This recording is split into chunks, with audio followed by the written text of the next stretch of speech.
Welcome to the 2024 EMTB Shootout Series. We are here at Howler Bike Park. Thanks to the support from Schwalbe Tires and Fox Racing for making this awesome series possible. We've got 14 very interesting e-bikes. And today we're going to be talking about the most interesting, I would say, at least from a visual standpoint. And that is, apologies, the Pole Sonni Downduro. Like there it is.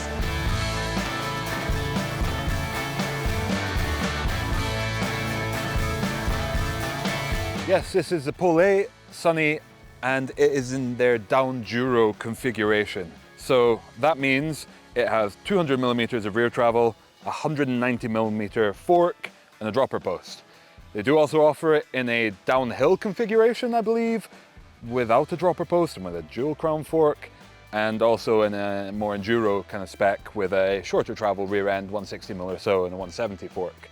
It's a CNC-machined aluminium frame, all made in Finland in a factory that uses all very clean energy to build the frames. It's made in two halves, it's glued together in the middle. It looks so different to everything else out there, for better or for worse. Pole has some very interesting geometry, how they build their bikes. Very steep seat tube angles, typically very high bottom brackets. So this has got 0 millimeters of bottom bracket drop, and by far the highest bottom bracket on test without it being sagged. But of course it's got 200 millimeters of rear travel. So once you do sit into that travel a little bit, it becomes a little bit more normal, but still certainly a slightly different machine, and something that we'll talk about a little bit later on in the ride impressions. This is a kind of a custom spec. Pole lets you really choose the components as you wish. They do have a couple of standard builds, but we've gone for the build kit that Pole suggested to send us, something that I think is a pretty fitting build for such a burly machine. Rockshod Vivid rear shock, Zeb fork, 190 mil travel, full SRAM GX mechanical drivetrain, set of Codar brakes on there, all solid stuff, and then it's powered by a Bosch Performance Line CX motor, full 85 newton meters of torque, 600 watt peak power, and then an internal removable 750 watt Bosch power tube battery. And you get all of that for $8,488. Obviously, small boutique brand, unique manufacturing and look, $8,488 spec and price. What are your thoughts there? Definitely seems reasonable to me. Okay.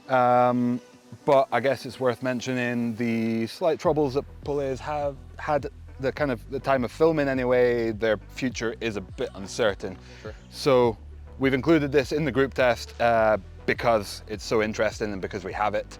It's definitely a talking point, something that I think may be the future of where e-bikes go, certainly in the full power category. Or certainly it was something we wanted to test to see if that was going to be the case. I say we go hit the trails and see what that results in terms of its performance. What do you say? All right, let's do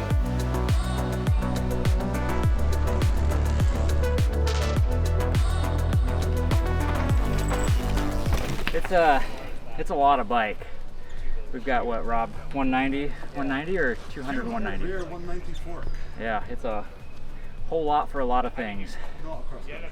No, and at 55 pounds, it likes to stay planted with all that travel too. How does it like keeping the chain on, Sean? Not very good.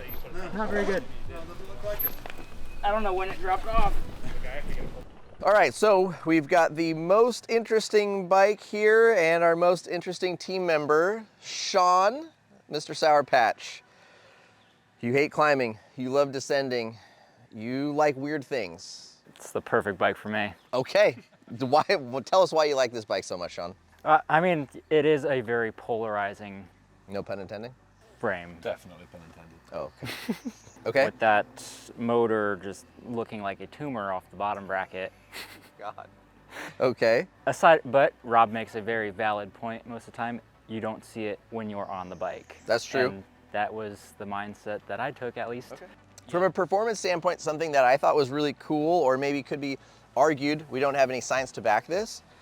Heat is a major part of power degradation, battery consumption, and I feel like possibly having a more exposed motor might allow this drive unit to cool faster. So the thing that's It very is- cool is that the motor is cool. You guys are so full of these puns today. The flip side is it gets caught like full of debris, especially here where it's been very muddy. Stuff gets thrown up, hit, you might dent or chip a fin. I don't know, possibly. It's been holding up so far, but anyhow, okay. The looks aside, it's got the most travel, and oddly enough, the rear has the most with 200 mils. And it's got a weird swing arm situation that I don't quite understand, but When you're pedaling it up the hill, how much of the time are you spending thinking this thing has 200 mil in the rear? none at all. I'd say it has the most traction out of any bike I've ridden. Well, I mean, yeah, you're sitting into 32% sag, I think is recommended on this, roughly. Thereabouts. And So yeah, I mean, you're sitting, I mean, that's many millimeters of sag, and back to kind of the intro, talking about bottom bracket drop, when you're sitting 30% into sag of 200 mil, you all of a sudden have a lot of bottom bracket drop, so that BB does go down and put you in a maybe not quite, but closer area to some of the other bikes. Traction, absolutely, like suppleness, right? Like climbing up like steppy, terraced bits of trail, rocks, roots, anything like that. It's like the magic carpet underneath you. I would say the Norco range is the closest feeling bike to that. I still don't think that Norco gets quite close to what this thing can do. Okay. And I think also something that I really like is almost trophy truck feeling. If you're pedaling through, whether it be rock gardens or furrows or whatever, A down tree. a down tree, you can the chassis stays so stable while you're pedaling it because it's got like pretty sorted kinematics, quite a lot of pedaling support in there, I'd say, for an e-bike at least. So it's relying more on the like extra travel rather than a soft kind of saggy suspension platform to keep it comfortable, and it just keeps the chassis really stable and lets you pedal through. And then moving into, I guess, a little bit of the geometry on the climbing, did any drawbacks come up? I mean, I personally don't think so. I felt comfortable immediately. Okay, you could keep the front end down, navigating Yep. tight stuff, turns, etc. All worked out fine. Yeah, I was super planted the entire time. I thought that the motor noise, maybe because it was so exposed, maybe because of the frame construction, had a little bit of a unique sound. It wasn't as loud as the Canyon, which was the loudest Bosch drive unit we had, but I do think it was a bit louder than some of the other bikes, and it almost had a little bit of a different tone to it, I thought. Anyone else notice that? Maybe, I think, like you said earlier, because the motor is so exposed, it's not got as much sound insulation as well as heat insulation around it. Yeah, you're bound to hear some more of that motor making a noise. Okay. And I don't know. But I reckon, I guess, the person buying a 200 millimeter e-bike probably isn't bashful or trying to hide that they're on an e-bike. They're climbing up with a full face helmet and body armor, and they're like, I'm going downhilling, see you guys at the truck, you know? Even more so one that looks like this. Right, Like, yeah. Yeah, you're not maybe hiding want that, to be so. noticed on the trail. True, If true. If you're Okay. riding one of these, I personally am cool with it. Okay, all right, and I guess speaking of downhill performance, obviously that's where this bike is designed to shine. And I think it did it pretty well overall. There's no getting around the comfort and the traction and the suppleness, I would even say, from that 200 millimeters of travel. I did not feel that this was a very playful bike, a very lively, poppy bike. You know, the Norco, I think, is our closest bike in terms of travel, right? Norco and propane. Yeah. Both getting up there. I thought that the Norco had the liveliest feeling shock. This one felt a little bit more on the planted, kind of like the, you know, old school, heavier, plush downhill bike side of things. So I would say for, like, you know, my thoughts were like, if you're looking for traction, if you're looking for compliance, a smooth ride over really rough and gnarly terrain, this is probably a pretty sweet option, and that was where I thought it performed the best. Not so much on like maybe like the mellow or blue type trails where you're trying to bop the bike around and play. What did you think? I think you nailed it. Okay. This was one of the only bikes that we sent off our new drop up on Howlin' Wolf. Yeah. And you guys, as you guys saw, it was just yoink. Yeah, planted. it was very smooth and didn't look like it upset you on top of the bike very No, much I at all. didn't even feel it. Okay, Robert? Yeah, I think it's worthwhile being realistic. If you're buying a bike with 200 mil of rear travel, you kind of need to be in the mindset that you're going to be trying to push pretty hard.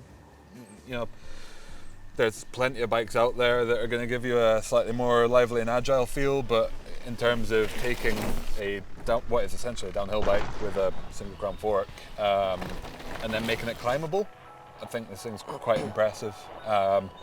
Yeah, it definitely rewards somebody who's going to push. I think the overall frame construction is fairly stiff, and yeah, it's a downhill bike with a motor on it, and it's pretty damn awesome in my eyes. Okay, well, yeah, we know that. I think they have done a good job making a self-shuttleable downhill bike. It's not very playful, like in terms of like changing directions, you know, maybe midair, you know, transferring or kind of playing around. But if you want a bike that you know you're just going to use to get yourself to the top, you want traction, you want comfort, you know, from that a soft rear end, and then you want to just hammer downhill laps, I would say that this is a pretty sweet machine all around. And yeah, I mean, it was definitely, the looks really get me. I am not a fan of the looks at all. If you could design something so that you never see the motor? I don't know.